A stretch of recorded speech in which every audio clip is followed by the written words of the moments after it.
Baik, selamat siang semuanya. Kembali lagi dengan Bapak di pelajaran prakarya dan kewirausahaan. Minggu lalu kita sudah belajar mengenai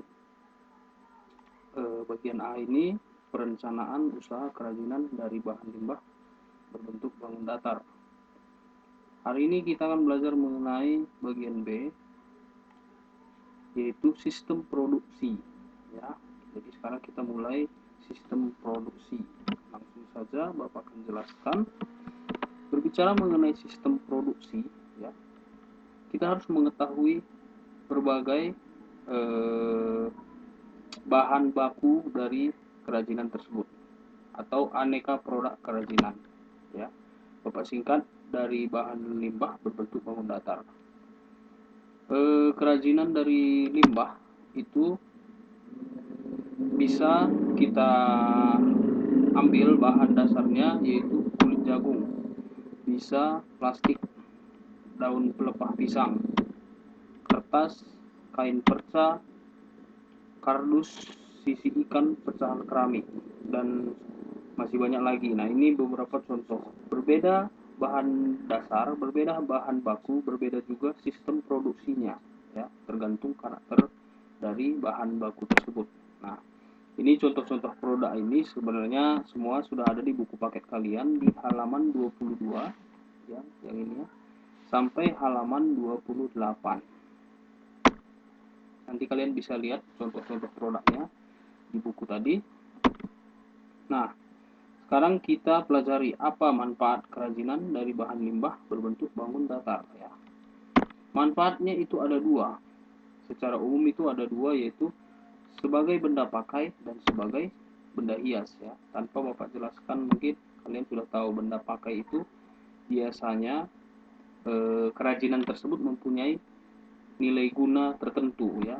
Kalau benda hias, dia hanya sebagai hiasan saja, tidak ada nilai fungsinya. Ya, sudah jelas ya, di seni budaya juga kita sudah pelajari kedua jenis ini. Sekarang kita lanjut kepada potensi kerajinan dari bahan limbah berbentuk bangun datar. Setiap daerah mempunyai potensi masing-masing sesuai dengan karakter lingkungannya atau karakter daerahnya. Kita bisa bagi menjadi yang pertama daerah pesisir pantai atau laut. Nah, biasanya di sana berpotensi menghasilkan bahan limbah yaitu sisi ikan, daun pandan, daun kelapa, dan lain-lain. Kemudian ada lagi yang mempunyai ciri khas tertentu yaitu daerah pegunungan. Daerah pegunungan itu mempunyai bahan limbah itu biasanya daun-daunan kering, ya, banyak daun-daunan kering.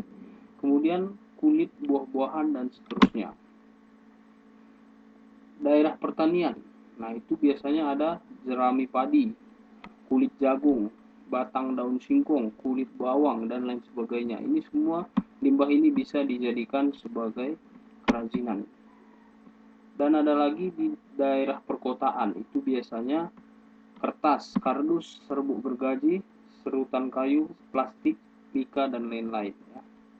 Ini semua potensi setiap daerah mempunyai ciri khas masing-masing. Berarti kalau di daerah Pak Barat mungkin dia bisa masuk kategori daerah pegunungan atau daerah pertanian. Ya. Di situ kita bisa melihat daun-daun kering, kulit buah-buahan, jerami, padi, kulit jagung, ya, dan lain sebagainya. Cukup jelas ya sampai di sini. Kita lanjut kepada bagian selanjutnya, itu proses pengolahan bahan limbah. Ya. Kembali lagi Bapak sampaikan, untuk mengolah bahan limbah ini tergantung dari bahannya, jadi proses pengolahannya pun berbeda satu dengan yang lain. Tetapi secara umum proses pengolahan itu bisa kita buat menjadi tahap-tahap sebagai berikut. Ini secara umumnya. Yang pertama adalah bahan limbah itu harus dipilih. Jadi proses pertama adalah pemilihan bahan limbah atau kita seleksi dulu, karena tidak semua bahan limbah itu bisa kita jadikan sebagai kerajinan. Ya, jadi kita seleksi. Langkah selanjutnya itu pembersihan limbah, karena limbah itu identik dengan kotor ya, jadi kita harus bersihkan terlebih dahulu. Jangan yang kotor itu langsung kita buat menjadi kerajinan. Kemudian langkah selanjutnya itu pengeringan ya. Biasanya juga bahan limbah itu basah karena dia ada di alam ya, seperti daun-daunan dan lain sebagainya. Tahap selanjutnya yaitu pewarnaan jika diperlukan ya. Kemudian kalau diwarna ya warnanya harus dikeringkan dulu, jangan warnanya masih basah kita langsung buat. Nah ini harus ada pengeringan pewarnaan. Langkah selanjutnya ini secara umum pasti ada finishing. Finishing itu kita ngapain? Kita misalnya mempercantik, menambah aksesoris dan lain sebagainya ya. Itu jelas ya. Untuk tahap-tahap ini kita lanjutkan kepada tugas individu ya. Nah ini kita langsung saja ke tugas. Karena kita adalah prakarya, jadi kita identik dengan praktek. Sebenarnya teori itu perlu, tetapi kita harus berlatih juga keterampilan kita.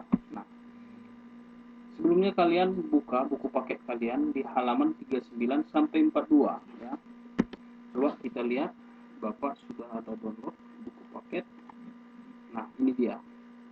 Nanti kalian buat seperti ini ya. Untuk latihan, kita nanti membuat kerajinan dari bahan kulit jagung ya. Kalian lihat di sini kulit jagung, pasti ada ya daerah kita banyak.